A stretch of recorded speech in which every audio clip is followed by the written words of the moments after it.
الحمد للہ رب العالمین والصلاة والسلام علی خاتم النبیین اما بعد فاعوذ باللہ من الشیطان الرجیم بسم اللہ الرحمن الرحیم وما ارسلنا من رسول الا ليطاع باذن الله ولو انهم اذ ظلموا انفسهم جاءوك فاستغفروا الله واستغفر لهم الرسول لوجدوا الله توابا رحيما۔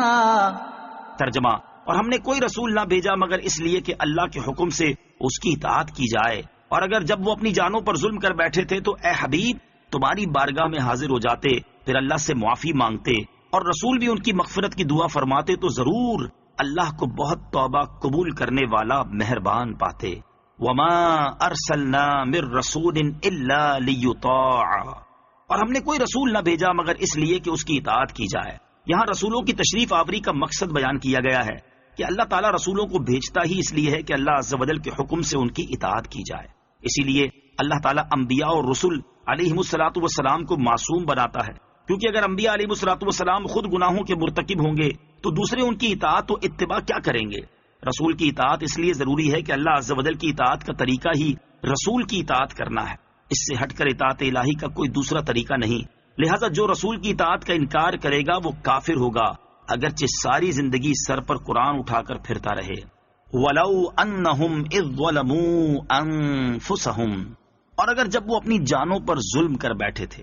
آیت کے حصے میں اگرچہ ایک خاص واقعے کے اعتبار سے کلام فرمایا گیا، البتہ اس میں موجود حکم عام ہے اور قیامت تک آنے والے مسلمانوں کو سرور دو جہاں صلی اللہ تعالی علیہ وآلہ وسلم کی بارگاہ میں حاضر ہو کر شفاعت طلب کرنے کا طریقہ بتایا گیا ہے۔ چنانچہ ارشاد فرمایا گیا کہ اگر یہ لوگ اپنی جانوں پر ظلم کر بیٹھے تو اے حبیب صلی اللہ تعالی علیہ وآلہ وسلم آپ کی بارگاہ میں آ جائیں، کہ یہ بارگاہ رب کریم کی بارگاہ ہے، یہاں کی رضا رب عز و جل کی رضا ہے، اور یہاں کی حاضری رب کریم عز و جل کی بارگاہ کی حاضری ہے۔ یہاں آئیں اور اپنے گناہوں کی معافی طلب کرنے کے لیے ساتھ حبیب رب العالمین صلی اللہ تعالی علیہ وسلم کی بارگاہ میں بھی شفاعت کے لیے عرض کریں، اور نبی مکرم صلی اللہ تعالی علیہ وسلم ان کے لیے سفارش فرما دیں، تو ان لوگوں پر اللہ عز و جل کی رحمت و مغفرت کی بارشیں برسنا شروع ہو جائیں گی، اور اس پاک بارگاہ میں آ کر یہ خود بھی گناہوں سے پاک ہو جائیں گے۔ اعلیٰ حضرت امام احمد رضا خان رحمۃ اللہ تعالی فرماتے ہیں، بندوں کو حکم ہے کہ ان یعنی نبی کریم علیہ الصلوۃ والسلام کی بارگاہ میں حاضر ہو کر توبہ و استغفار کریں۔ اللہ تو ہر جگہ سنتا ہے، اس کا علم، اس کا سمع یعنی سننا، اس کا شہود یعنی دیکھنا، سب جگہ ایک سا ہے، مگر حکم یہی فرمایا کہ میری طرف توبہ چاہو تو میرے محبوب کے حضور حاضر ہو۔ قال تعالی وَلَوْ أَنَّهُمْ إِذْ ظَلَمُوا أَنفُسَهُمْ جَاءُوكَ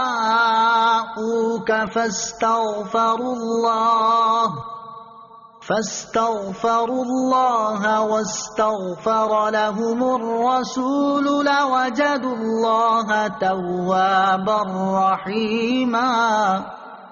اگر وہ جو اپنی جانوں پر ظلم کریں تیرے پاس حاضر ہو کر خدا سے بخشش چاہیں اور رسول ان کی مغفرت مانگے تو ضرور خدا کو توبہ قبول کرنے والا مہربان پائیں۔ حضور کے عالم حیات ظاہری میں حضور علیہ الصلوۃ والسلام یعنی آپ علیہ الصلوۃ والسلام کی بارگاہ میں حاضر ہونا ظاہر تھا۔ اب حضور مزار پر انوار ہے، اور جہاں یہ بھی میسر نہ ہو تو دل سے حضور پر نور صلی اللہ تعالی علیہ وسلم کی طرف توجہ، حضور سے توسل، فریاد، استغاثہ، طلب شفاعت کی جائے کہ حضور علیہ الصلوۃ والسلام اب بھی ہر مسلمان کے گھر میں جلوہ فرما ہے۔ ملا علی قاری علیہ رحمۃ اللہ الباری شرح شفا شریف میں فرماتے ہیں، روح النبی صلی اللہ تعالی علیہ وآلہ وسلم حاضرۃ فی بیوت اہل الاسلام، نبی کریم علیہ الصلوۃ والسلام ہر مسلمان کے گھر میں جلوہ فرما ہے۔ یاد رہے کہ تاجدار رسالت صلی اللہ تعالی علیہ وسلم کی ظاہری حیات مبارکہ میں آپ کی بارگاہ میں حاضر ہو کر اور وصال ظاہری کے بعد آپ علیہ الصلوۃ والسلام کے مزار پر انوار پر حاضری دے کر اپنے گناہوں کی معافی چاہنے، اپنی مغفرت و نجات کی التجا کرنے اور اپنی مشکلات کی دوری چاہنے کا سلسلہ صحابہ کرام رضی اللہ تعالی عنہم سے چلتا آ رہا ہے۔ چنانچہ اب اس سے متعلق چند واقعات سماعت کیجیے۔ بارگاہ رسالت صلی اللہ تعالی علیہ وسلم میں حاضر ہو کر گناہوں کی معافی چاہنے کے 3 واقعات۔ نمبر 1، حضرت ابو لبابہ بن عبد المنذر رضی اللہ تعالی عنہ سے غزوہ بنو قریظہ کے موقع پر ایک خطا سرزد ہو گئی. آپ رضی اللہ تعالیٰ عنہ اس قدر نادم ہوئے کہ خود کو ایک ستون کے ساتھ باندھ دیا اور کہا جب تک اللہ تعالیٰ میری توبہ قبول نہیں فرمائے گا تب تک نہ میں کچھ کھاؤں گا نہ پیوں گا نہ کوئی چیز چکھوں گا یہاں تک کہ مجھے موت آ جائے یا اللہ تعالیٰ میری توبہ قبول فرما لے. حضور پرنور علیہ الصلوۃ والسلام کو جب ان کے بارے میں پتا چلا تو ارشاد فرمایا اگر یہ میرے پاس آ جاتا تو میں اس کے لیے مغفرت طلب کرتا، لیکن اب اس نے خود کو باندھ لیا ہے تو جب تک اللہ تعالیٰ ان کی توبہ قبول نہ فرمائے گا میں نہیں کھولوں گا. 7 دن تک حضرت ابو لبابہ رضی اللہ تعالیٰ عنہ نے نہ کوئی چیز کھائی نہ پی نہ چکھی حتیٰ کہ ان پر غشی طاری ہو گئی. پھر اللہ تعالیٰ نے ان کی توبہ قبول فرمائی. جب انہیں توبہ کی قبولیت کے بارے میں بتایا گیا تو فرمایا خدا کی قسم میں اس وقت تک خود کو نہیں کھولوں گا جب تک نبی کریم علیہ الصلوۃ والسلام تشریف لا کر اپنے دست اقدس سے مجھے نہیں کھولتے. چنانچہ تاجدار رسالت صلی اللہ تعالی وسلم تشریف لائے اور اپنے پیارے صحابی رضی اللہ تعالی عنہ کو بندشوں سے آزاد فرمایا. نمبر 2، بارگاہ رسالت صلی اللہ تعالی علیہ وسلم میں توبہ اور رجوع کی ایک دوسری روایت سماعت کیجیے. بخاری شریف کی حدیث ہے. حضرت عائشہ صدیقہ رضی اللہ تعالی عنہا فرماتی ہیں میں نے ایک ایسا بستر خریدا جس پر تصویریں بنی ہوئی تھی. جب رسول اکرم علیہ الصلوۃ والسلام نے اسے دیکھا تو دروازے پر کھڑے ہو گئے اور گھر میں داخل نہ ہوئے. میں نے آپ کے روئے انور پر ناپسندیدگی کے آثار دیکھے تو عرض گزار ہوئی یا رسول اللہ صلی اللہ تعالی علیہ وسلم مجھ سے جو نافرمانی ہوئی میں اس سے اللہ اور اس کے رسول کی بارگاہ میں توبہ کرتی ہوں. ارشاد فرمایا یہ گدا یہاں کیوں ہے؟ عرض کی میں نے آپ کے لیے خریدا تھا تاکہ آپ علیہ الصلوۃ والسلام اس پر تشریف فرما ہوں اور اس سے ٹیک لگائیں. سرور کائنات علیہ الصلوۃ والسلام نے ارشاد فرمایا ان تصویروں کو بنانے والے قیامت کے دن عذاب دیے جائیں گے تو ان سے کہا جائے گا جو تم نے بنایا انہیں زندہ کرو. اور ارشاد فرمایا جس گھر میں تصویریں ہوں اس میں فرشتے داخل نہیں ہوتے. نمبر 3، حضرت صوبان رضی اللہ تعالیٰ عنہ فرماتے ہیں کہ 40 صحابہ کرام رضی اللہ تعالیٰ عنہم جن میں حضرت ابو بکر اور حضرت عمر رضی اللہ تعالیٰ عنہما بھی تھے جمع ہو کر جبر و قدر میں بحث کرنے لگے تو روح الامین حضرت جبرائیل علیہ الصلوۃ والسلام حضور اقدس صلی اللہ تعالیٰ علیہ وسلم کے دربار میں حاضر ہوئے اور عرض کی یا رسول اللہ صلی اللہ تعالیٰ علیہ وسلم آپ باہر اپنی امت کے پاس تشریف لے جائیں انہوں نے ایک نیا کام شروع کر دیا ہے. چنانچہ حضور پرنور علیہ الصلوۃ والسلام اس حال میں باہر تشریف لائے کہ غصے سے آپ علیہ الصلوۃ والسلام کا چہرہ مبارک سرخی میں اس طرح نمایاں تھا جیسے سرخ انار کا دانہ آپ علیہ الصلوۃ والسلام کے رخسار مبارک پر نچوڑا گیا ہو. صحابہ کرام حضور علیہ الصلوۃ والسلام کی اس کیفیت کو دیکھ کر کھلے بازو آپ کے استقبال کے لیے آگے بڑھے اور ان کا حال یہ تھا کہ ان کے ہاتھ اور بازو کانپ رہے تھے اور عرض کی تبنا الی اللہ و رسولہ ہم نے اللہ تعالیٰ اور رسول اللہ صلی اللہ تعالی علیہ وسلم کے دربار میں توبہ پیش کی. آپ نے ارشاد فرمایا قریب تھا کہ تم اپنے اوپر جہنم کو واجب کر لیتے. میرے پاس جبرائیل علیہ الصلوۃ والسلام تشریف لائے اور عرض کی کہ آپ باہر امت کے پاس تشریف لے جائیں انہوں نے نیا کام شروع کر دیا ہے. مزار پر انوار پر حاضر ہو کر حاجتیں اور مغفرت طلب کرنے کے 5 واقعات. حضور انور علیہ الصلوۃ والسلام کی بارگاہ میں حاضری کا یہ طریقہ صرف آپ علیہ الصلوۃ والسلام کی ظاہری حیات مبارکہ میں نہ تھا بلکہ آپ علیہ الصلوۃ والسلام کے وصال مبارک کے بعد بھی عرض و معروض باقی رہی اور آج تک ساری امت میں چلتی آ رہی ہے. نمبر 1، امیر المومنین حضرت عمر فاروق رضی اللہ تعالیٰ عنہ کے دور خلافت میں قحط پڑ گیا تو صحابی رسول حضرت بلال بن حارث المزنی رضی اللہ تعالیٰ عنہ نے سلطان دو جہاں صلی اللہ تعالیٰ علیہ وسلم کی قبر انور پر حاضر ہو کر عرض کی یا رسول اللہ صلی اللہ تعالیٰ علیہ وسلم اپنی امت کے لیے بارش کی دعا فرما دیجئے وہ ہلاک ہو رہی ہے. سرور کائنات علیہ الصلوۃ والسلام نے خواب میں ان سے ارشاد فرمایا تم حضرت عمر کے پاس جا کر میرا سلام کہو اور بشارت دے دو کہ بارش ہوگی اور یہ بھی کہہ دو کہ وہ نرمی اختیار کریں.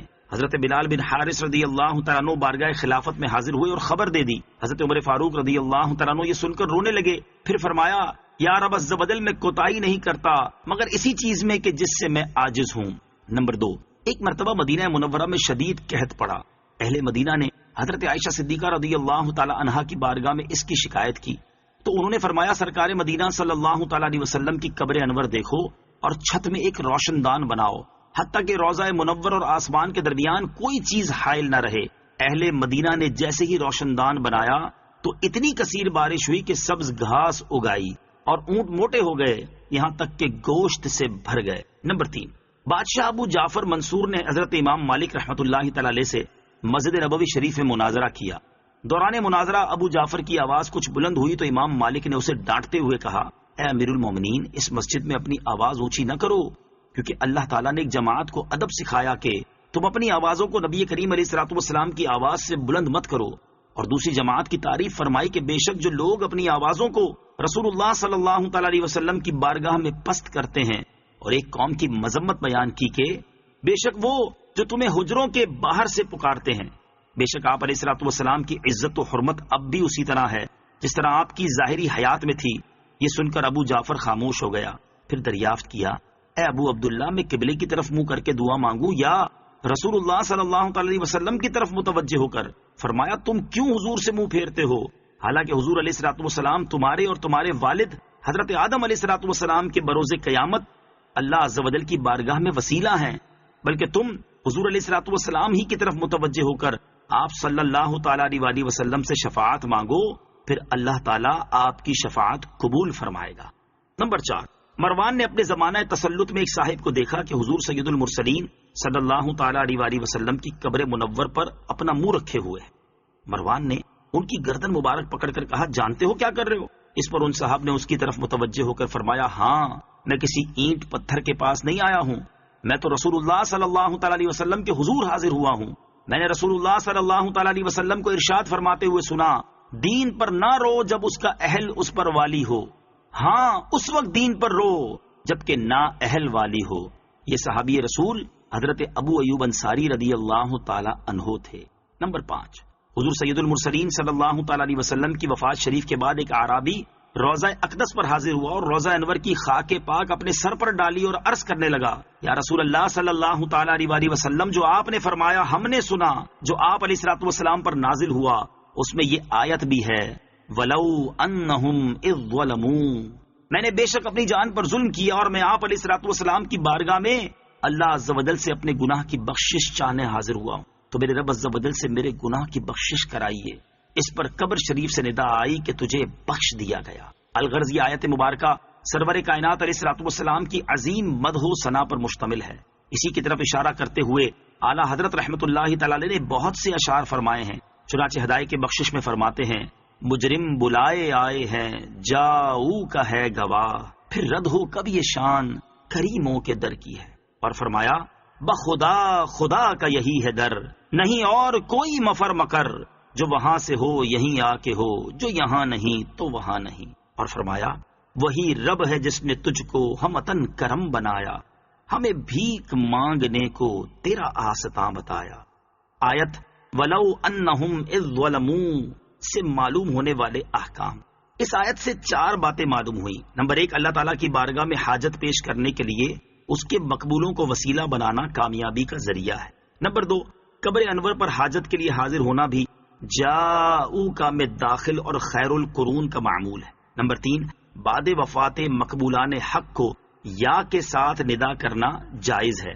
نمبر 4، مقبولان بارگاہ الہی مدد فرماتے ہیں اور ان کی دعا سے حاجت روائی ہوتی ہے۔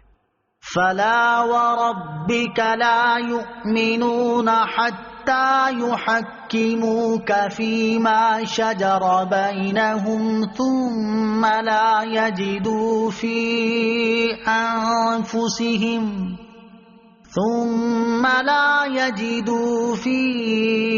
أنفسهم حرجا مما قضيت ويسلموا تسليما۔ ترجمہ، تو اے حبیب تمہارے رب کی قسم، یہ لوگ مسلمان نہ ہوں گے جب تک اپنے آپس کے جھگڑے میں تمہیں حاکم نہ بنا لیں، پھر جو کچھ تم حکم فرما دو اپنے دلوں میں اس سے کوئی رکاوٹ نہ پائیں اور اچھی طرح دل سے مان لیں۔ فلا وربک، تو اے حبیب تمہارے رب کی قسم۔ اس آیت کا شان نزول یہ ہے کہ اہل مدینہ پہاڑ سے آنے والے پانی سے باغوں میں آب پاشی کرتے تھے۔ وہاں ایک انصاری کا حضرت زبیر رضی اللہ تعالیٰ عنہ سے جھگڑا ہوا کہ کون پہلے اپنے کھیت کو پانی دے گا۔ یہ معاملہ حبیب کریم علیہ الصلوۃ والسلام کے حضور پیش کیا گیا۔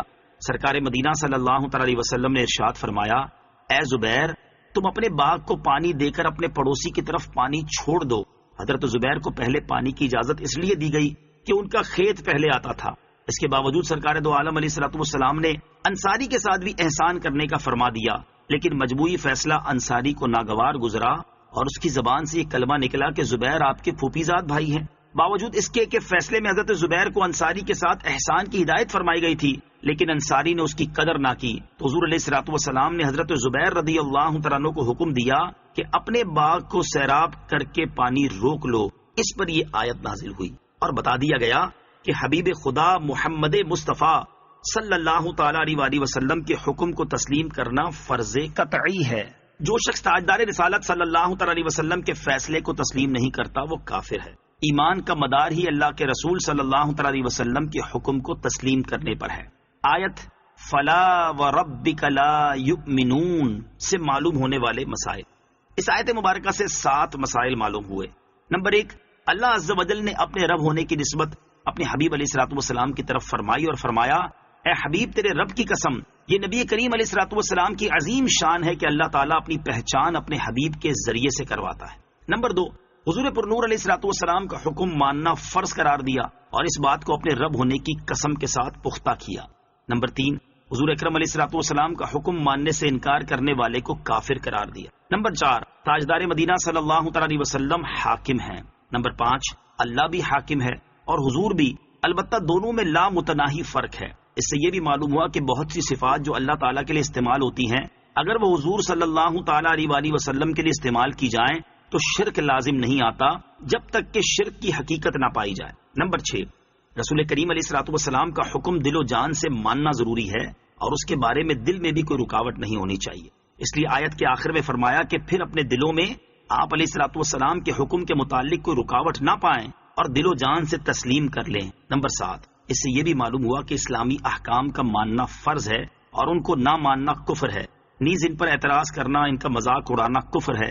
اس سے وہ لوگ عبرت حاصل کریں جو کافروں کے قوانین کو اسلامی قوانین پر فوقیت دیتے ہیں. وَلَوْ أَنَّا كَتَبْنَا عَلَيْهِمْ أَنِ اقْتُلُوا أَنفُسَكُمْ أَوْ اخْرُجُوا مِنْ دِيَارِكُمْ مَا فَعَلُوهُ إِلَّا قَلِيلٌ مِّنْهُمْ وَلَوْ أَنَّهُمْ فَعَلُوا مَا يُوعَظُونَ بِهِ لَكَانَ خَيْرًا لَهُمْ وَأَشَدَّ تَثْبِيتًا وَإِذًا لَّآتَيْنَاهُم مِّن لَّدُنَّا أَجْرًا عَظِيمًا وَلَهَدَيْنَاهُمْ صِرَاطًا مُسْتَقِيمًا. ترجمہ، اور اگر ہم ان پر فرض کر دیتے کہ اپنے آپ کو قتل کر دو یا اپنے گھر بار چھوڑ کر نکل جاؤ تو ان میں تھوڑے ہی ایسا کرتے، اور اگر وہ ہر وہ کام کر لیتے جس کی انہیں نصیحت کی جاتی ہے تو ان کے لیے بہت بہتر اور ثابت قدمی کا ذریعہ ہوتا، اور ایسا ہوتا تو ہم ضرور انہیں اپنے پاس سے بہت بڑا ثواب عطا فرماتے اور ہم انہیں ضرور سیدھے راستے کی ہدایت دیتے. وَلَوْ أَنَّا كَتَبْنَا عَلَيْهِمْ، اور اگر ہم ان پر فرض کر دیتے. یہاں مخلص و منافق سب کے اعتبار سے فرمایا جا رہا ہے کہ اگر ہم ان پر فرض کر دیتے کہ اپنے آپ کو قتل کرو یا اپنے گھروں سے نکل جاؤ تو ان میں سے تھوڑے ہی ایسا کرتے، جیسا کہ بنی اسرائیل کو مصر سے نکل جانے اور توبہ کے لیے اپنے آپ کو قتل کا حکم دیا تھا. اس آیت کا شان نزول کچھ اس طرح ہے کہ حضرت ثابت بن قیس بن شماس رضی اللہ تعالیٰ عنہ سے ایک یہودی نے کہا کہ اللہ عز و جل نے ہم پر خود کو قتل کرنا اور گھر بار چھوڑنا فرض کیا تھا، ہم اس کو بجا لائے تھے. اس پر حضرت ثابت رضی اللہ تعالیٰ عنہ نے فرمایا کہ اگر اللہ ہم پر فرض کرتا تو ہم بھی ضرور بجا لاتے. اس پر یہ آیت نازل ہوئی کہ یہ کہنا تو آسان ہے لیکن اگر واقعی ایسا حکم دے دیا جاتا تو ایک بڑی تعداد اس حکم پر عمل نہ کرتی. اس میں بطور خاص منافقین یا نئے نئے مسلمان ہونے والے داخل ہوں گے. جیسے منافقین اکثر جہاد سے فرار کی راہ ہی اختیار کرتے تھے اور نئے نئے مسلمان ہونے والے بھی کئی جنگوں میں ثابت قدم نہ رہ سکے. جہاں تک مخلصین یعنی جلیل القدر صحابہ رضی اللہ تعالی عنہم کا تعلق ہے تو کتنی صحابہ ایسے ہیں جنہوں نے مختلف جنگوں میں خود کو سرکار دو عالم علیہ الصلوۃ والسلام کے آگے کھڑا کر دیا اور حضور علیہ الصلوۃ والسلام کی حفاظت میں اپنی جانیں قربان کر دی. مزید فرمایا کہ اگر تمہیں خود کو قتل کرنے یا اپنے گھروں سے نکل جانے کا حکم دیا جاتا تو تم میں سے تھوڑے لوگ ہی کرتے، لیکن اگر وہ ہر اس حکم پر عمل کریں جو انہیں دیا جائے، خواہ خود کو جان سے مار دینے کا ہو یا گھروں سے نکل جانے کا، بہر صورت یہ ان کے لیے بہت بہتر ہوتا اور ایمان پر ثابت قدمی کا ذریعہ ہوتا، اور اس پر ہم انہیں عظیم اجر و ثواب عطا فرماتے اور انہیں صراط مستقیم کی اعلیٰ درجے کی ہدایت عطا فرماتے. صدق اللہ العظیم.